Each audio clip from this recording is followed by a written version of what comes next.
हरिओम. मी परी गंधारे, कक्षा 7वीतील विद्यार्थिनी. आज मी रामदास स्वामींच्या श्लोकावर स्वाध्याय करणार आहे. तुम्हाला ते राज कपूर यांचे गाणे आठवते का? एक दिन बीत जाएगा, माटी के मोल जग में रह जाएंगे, प्यारे तेरे बोल दूजे के होठों को देखकर अपने गीत कोई निशानी छोड़ फिर दुनिया से डर. आठवले ना? हिंदी मराठी सिनेमात अशी अनेक आशयघन गाणी आहेत. मात्र आपण फक्त त्यांच्या सुरावटीत रमतो. त्या शब्दांकडे बारकाईने लक्ष दिले तर सिनेसंगीत वाटणारी गाणी संत वाङ्मयांशी साधताना दिसते.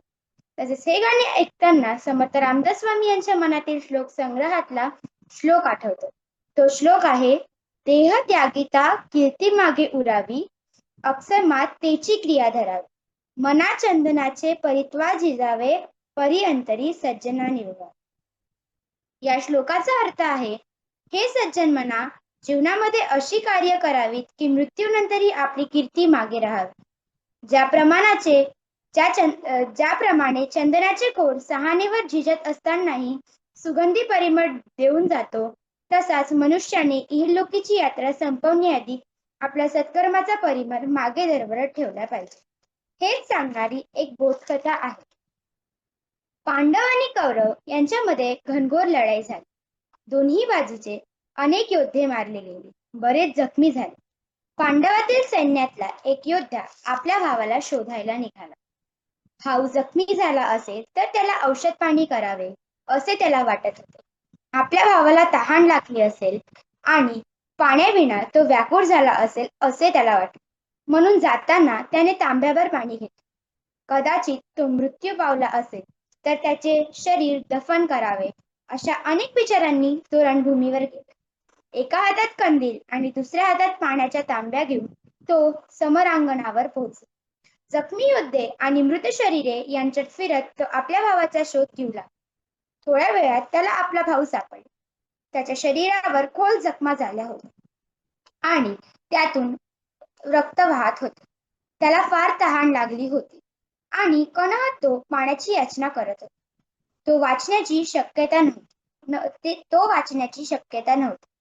योद्ध्याने कंदील खाली ठेवला आणि तांब्या दोन्ही हातात घेऊन त्याला पाणी पाजणार इतक्यात दुसऱ्या जखमी शिपायाचे कहणणे त्याला ऐकू आले.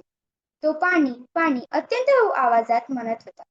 जखमी भाऊ मोठ्या प्रयासाने त्याला म्हणाला, त्या जखमी शिपायास आधी पाणी पाज, नंतर मला दे. एवढे बोलून त्याने आपले तोंड बंद केले. जिथून आवाज आला त्या दिशेने तो जाऊ लागला. जवळ जाऊन पाहिले तर तो जखमी एक मोठा सरदार होता. तो त्याला पाणी पाजण्यासाठी वळला तर तिसरीकडून आवाज आला, पाणी पाणी. सरदार फार जखमी झाला होता. मोडके तोडके शब्द आणि खुणांच्या आधारे त्याने त्या योद्धास सांगितले की त्या तिसऱ्या शिपायाला पाणी मिळाल्याशिवाय मी पाणी पिणार नाही. बिचारा योद्धा बुचकळ्यात पळाला. एक क्षणही दवडणे शक्य नव्हते. तो झपाट्याने पाणी मागणाऱ्या तिसऱ्या योद्ध्याजवळ पोहोचला आणि त्याला पाणी पाजू लागला. इतक्यात त्या योद्ध्याने कायमचे डोळे.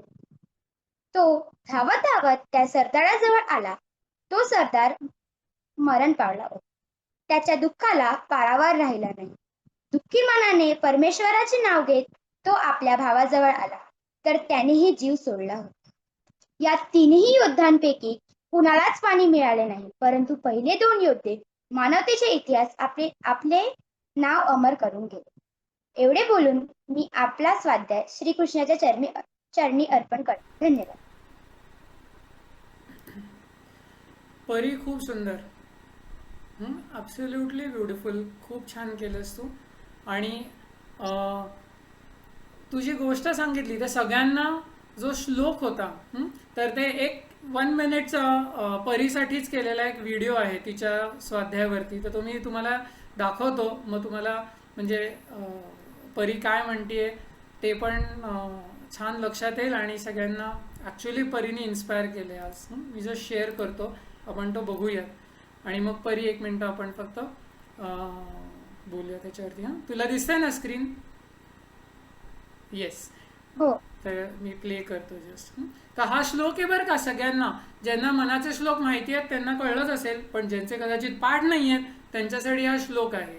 देहे त्यागिता कीर्ती मागे उरावी, मना सज्जना ह्याची क्रिया धरावी. म्हणजे देह पडल्यानंतर सुद्धा माणसाचं सगळं आपण कर्म आणि धर्म दोन्ही बघितलं आता, आणि कर्म इज अ पार्ट ऑफ धर्म. त्यामुळे त्याचं कसं कर्म असलं पाहिजे की माणूस गेल्यानंतर सुद्धा त्याची कीर्ती सर्वत्र पसरलेली आहे अशी.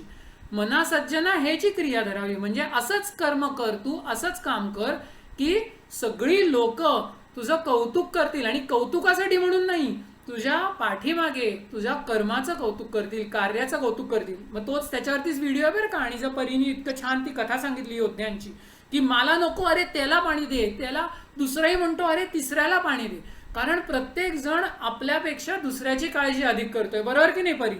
अशा पद्धतीने ते अजरामर झाले, जे योद्धे होते ते गेले, ते देह त्याग झाला त्यांचा, पण त्यांच्या देहाच्या पश्चात त्यांचं सर्वांनी त्यांना कीर्ती प्राप्त झाली, कौतुक झालं.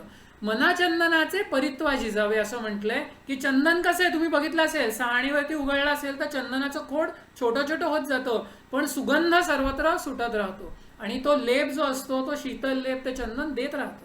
परी अंतरी सज्जना निववावे म्हणजे मनामध्ये नेहमी सज्जनांचं रक्षण करण्यासाठी, त्यांना मदत करण्यासाठी, त्यांच्यासाठी कार्य करण्यासाठी अशा पद्धतीची क्रिया आणि तिचं आचरण करावं. वाईट लोकांना मदत करू नये असं स्पष्ट समर्थांनी सांगितलंय. आणि असं कार्य केलेली लोक कोण आहेत, परीची इतका सुंदर साध्य केला, ते तुम्ही हा छोटासा व्हिडिओ आहे बघा, तुम्हाला तो आवडतो का.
छान, आवडला परी, तुला व्हिडिओ आवडला.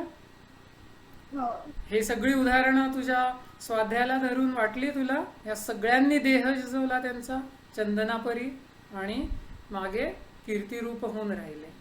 सुंदर, फार सुंदर परी. नक्की येत जा केंद्रामध्ये आणि असे छान छान स्वाध्याय करत जा.